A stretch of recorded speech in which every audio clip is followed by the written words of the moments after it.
올해 대학생이 된 이효리는 바다 근처 대학에 다니게 된 것을 계기로 삼촌이 운영하는 다이빙숍에 왔습니다. 이 다이빙숍은 이효리가 다닐 대학 근처에 있어서 앞으로 이효리가 신세질 곳이기도 했는데요. 삼촌이 주차를 하러 간 사이 바다를 구경하던 이효리는 한 여성을 보게 되고 여성도 이효리를 발견하고 싱긋 웃어 보입니다. 이효리가 여성에게 말을 걸려는 순간 삼촌이 이효리를 불러 먼저 안에 들어가 있으라고 말하고 이효리는 가게로 향합니다. 이효리는 대학에 진학한 것을 계기로 이사온 마을에서 어떤 만남을 갖게 될지 기대하며 문을 여는데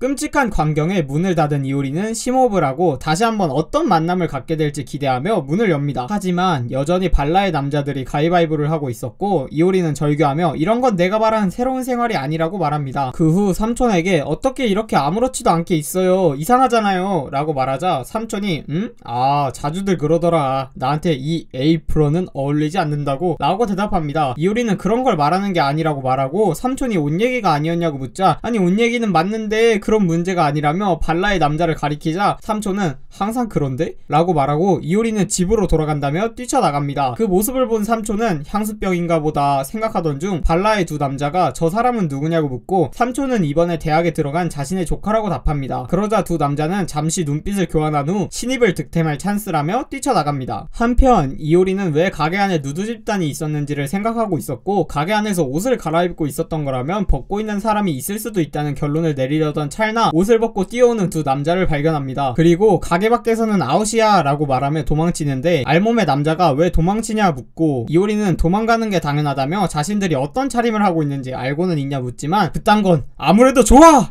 라는 남자의 말에 묵살됩니다. 결국 이효리는 두 남자에게 붙잡혀 다이빙숍으로 끌려오고 삼촌이 이효리에게 향수병은 다 나았냐며 따뜻한 말을 건네자 두 남자가 하긴 남자는 언젠가 떠나기 마련이지 금방 익숙해질 거야, 힘든 일이 있으면 뭐든 얘기하렴 이라고 거들어 이효리를 화나게 합니다. 그 후 이효리가 가게에 들어왔더니 벗은 사람들이 있어서 놀라서 도망간 거라고 말하자 두 남자가 너는 우리가 좋아서 그러고 있는 건 줄 알았냐? 라고 묻고 이효리가 아니냐고 묻자 부정은 않겠다 라고 말합니다. 어이가 없는 이효리와 어딘가 이상한 남자들의 정신나간 대화가 오가던 중 삼촌이 그만 떠들고 다이빙 장비를 옮기자고 말합니다. 밖으로 나와 장비를 구경하고 있는 이효리 앞에 옷을 입은 남자가 수레를 끌며 살짝 비키라고 말하자 이효리가 제대로 옷을 입고 있다 라고 말하고 남자는 녀석 이상한 말을 하네, 남들 앞에서 홀딱 벗고 있으면 변태잖아 라고 말합니다. 그 후 남자는 새삼스럽지만 나는 코토부키 류지로 기공과 2학년이야 라고 자신을 소개하고 이효리가 같은 학과라고 말하며 자신을 소개합니다. 코토부키는 동아리에 과후배 후배가 있으면 좋지 라고 말하고 이효리가 들어간다고는 한마디도 안 했다고 말하자 그런 건 눈을 보면 안다고 말하는데 그 말을 들은 이효리가 그러세요? 를 시전합니다.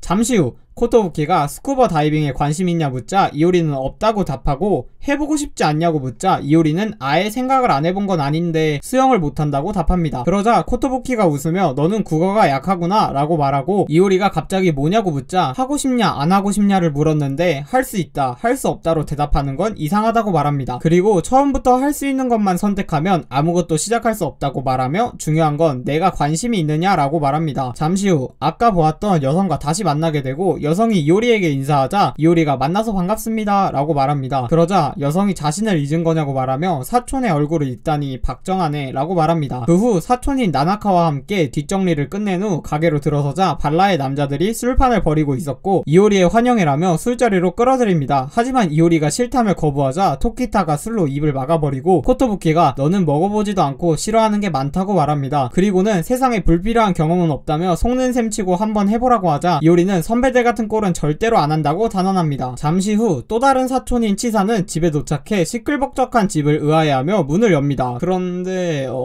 타락한 이효리와 만납니다. 치사는 이효리를 경멸하는 표정으로 보고 이효리가 어깨에 손을 올리며 반갑게 인사하자 이 옷은 이제 버려야 할 것 같다며 이효리를 경멸하고 독서를 퍼부은 후 방으로 가버립니다. 밤이 깊어가고 2차를 가자는 선배들에게 이효리는 신입생 설명회 때문에 아침 9시까지 강당에 가야 한다고 말하지만 선배들은 절대 지각하지 않게 해준다고 말하며 이효리를 붙잡습니다. 그렇게 다음날 숙취에 쩔어있는 이효리에게 한 여자가 다가와 첫날부터 숙취라니 대단하다 라고 말하고 다음엔 나랑 같이 마시자 라고 말하며 이효리의 행복한 대학생활이 시작되는 듯 했으나 당연히 이건 꿈입니다. 길바닥에서 깨어난 이효리는 시간을 확인하고 지각 일보 직전임을 깨달으며 절대로 지각하지 않게 해준다더니 이게 뭐냐고 생각하던 중 웅성거리는 소리에 뒤를 보자 많은 사람들이 자신을 보고 있었고 바로 뒤에는 강당이 있었습니다. 선배는 뻔뻔한 얼굴로 어때? 이러면 절대로 지각 안 하겠지? 라고 말하는데 과연 이효리의 대학생활은 어떻게 되는 걸까요? 오늘 소개해드린 만화는 스쿠버 다이빙 동아리에 들어간 이효리의 대학생활을 그린 만화 그랑블루였습니다. 영상이 마음에 드셨다면 구독 부탁드립니다. 끝까지 봐주신 여러분 감사합니다.